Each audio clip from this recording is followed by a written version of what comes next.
200 million years before a single human eye looked up at the sky, something else already owned it. Not a bird, not a bat, a reptile that learned to fly long before either of them existed. What you are looking at is not a myth, not a movie prop. It is bone, fossilized mineral by mineral over millions of years and pulled from the earth exactly as it died. This is the true story of the pterosaurs, told entirely through their fossils. Pterosaurs were not dinosaurs. They belonged to their own branch of the reptile family tree, the Pterosauria, and they ruled the air for over 150 million years, from the late Triassic to the very end of the Cretaceous. What makes their story remarkable is not guesswork, it is physical evidence. Every claim in this documentary is built from an actual specimen, a skull, a wing bone, a fully articulated skeleton pulled from limestone that once sat at the bottom of a shallow sea. Look closely at this lineup. 5 skulls, 5 different lives. Some built for fish, some built for insects, some built for nothing but... This fossil tells you almost everything a paleontologist needs. Notice the scale bar in the corner, 10 millimeters. Pterosaur bones were incredibly thin-walled and hollow, built for flight, which is exactly why so few specimens survive at all. Most were crushed to fragments before they ever fossilized. This one wasn't. The skull, the long neck vertebrae, the ribs, even the delicate finger bones of the wing are all still connected, still in the position the animal died in. That's called an articulated skeleton, and it's the gold standard of fossil evidence, because it proves nothing was rearranged after death. Zoom into the jaw, and the evidence gets even more specific. These aren't smooth, toothless beaks. They're lined with dozens of narrow, needle-like teeth, angled slightly backward. That's not decoration. That's a hunting tool, built for one job, gripping slippery prey and never letting go.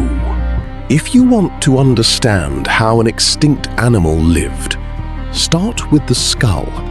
It's the densest bone in the body, and it survives fossilization better than almost anything else. This skull alone tells a hunting story. The jaws are long and narrow, a shape found again and again in animals that snatch fish from open water. Long jaws reduce drag when the head slices into the surface. The teeth are conical, not flat or serrated, which rules out plant material entirely. This was a predator of small, soft-bodied prey, most likely fish and small invertebrates. Compare it to this specimen. Same basic design, an elongated snout packed with interlocking teeth, but preserved in 3 dimensions rather than flattened into rock. This is what happens when a skull fossilizes without being crushed under sediment. The bone keeps its natural curve, and researchers can study the actual bite mechanics, not just an outline. And here's why scale matters so much in paleontology.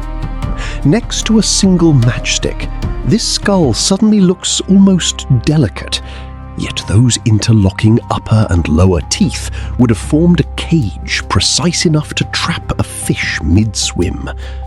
Without an object for scale, a photograph like this could just as easily be mistaken for something 20 times larger.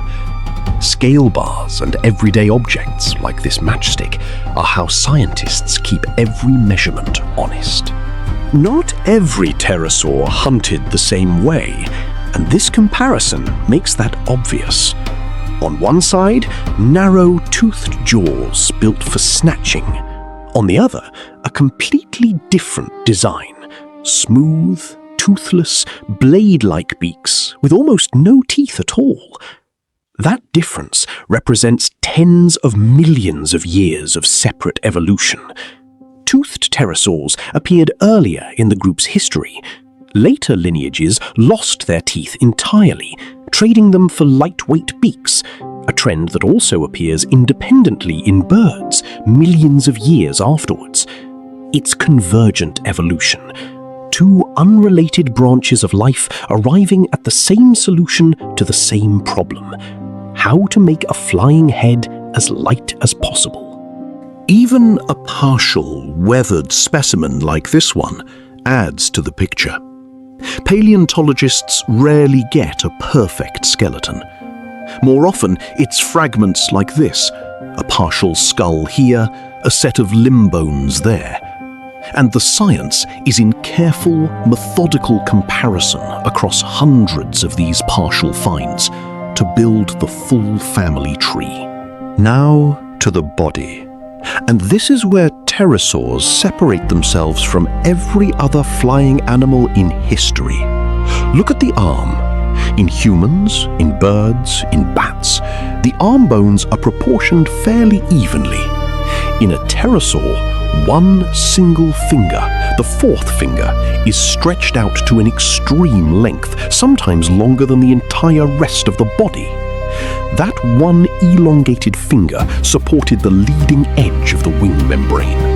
This is completely different from a bird's wing, which is built from feathers along the whole arm, and different again from a bat's wing, which spreads across 4 fingers. Pterosaurs invented their own third solution to powered flight. When fully extended, that wing design becomes obvious. The membrane, which almost never survives fossilization since it's soft tissue, would have stretched from the tip of that giant 4th finger all the way down to the ankle. What you're seeing here is the skeletal scaffolding of a wing, reconstructed directly from bone geometry, not imagination. Displayed flat like this, the proportions become almost geometric. Symmetrical wingspan, a compact rib cage at the center, and legs tucked beneath. This is an animal whose entire skeleton is optimized around one central task: staying airborne for as long as possible. Here's something that surprises most people. Pterosaurs weren't clumsy on the ground. For decades, scientists assumed they had to drag themselves along like bats. Trackway fossils, fossilized footprints, proved otherwise. 4-toed hind footprints paired with 3-toed front footprints found together in ancient mudflats showed that pterosaurs walked on all 4 limbs, using the folded wing as a front leg. This mounting reflects that discovery. Notice how the wrist takes weight directly beneath the shoulder. That's not an artist's guess. It's a pose built to match actual fossilized footprint evidence. Paleontology doesn't just study bones in isolation. It cross-references bones against trace fossils like footprints to reconstruct real physical behavior. The crouched stance in specimens like this one also tells us about launch mechanics. Recent biomechanical studies suggest pterosaurs launched into flight from a standing start using all 4 limbs at once, a springing leap powered by the same massive arm muscles that also drove the wing beat. It's a launch method with no living equivalent. Not every pterosaur was a giant. Many species were small, wingspans under a meter, built for darting through dense vegetation or skimming shallow water. This finely preserved specimen shows just how compact and lightweight the smaller species were. Every bone in this image, down to the wrist and finger joints, is under a few centimeters long. But at the other end of the size range, some pterosaurs grew to become the largest flying animals in the history of Earth, creatures with wingspans rivaling small aircraft. Suspended like this, even a mid-sized specimen shows the aerodynamic silhouette shared across the whole group. A long neck balancing a long tail, wings swept back from a compact center of gravity. Weathering like this, cracked bone surface, mineral staining, partial erosion, isn't a flaw in the specimen, it's data. The condition of a fossil's surface tells researchers about the environment it was buried in, how much oxygen was present, how quickly it was covered by sediment, even the mineral content of the groundwater that moved through it over millions of years. When a museum mounts a skeleton like this, every angle is a scientific statement.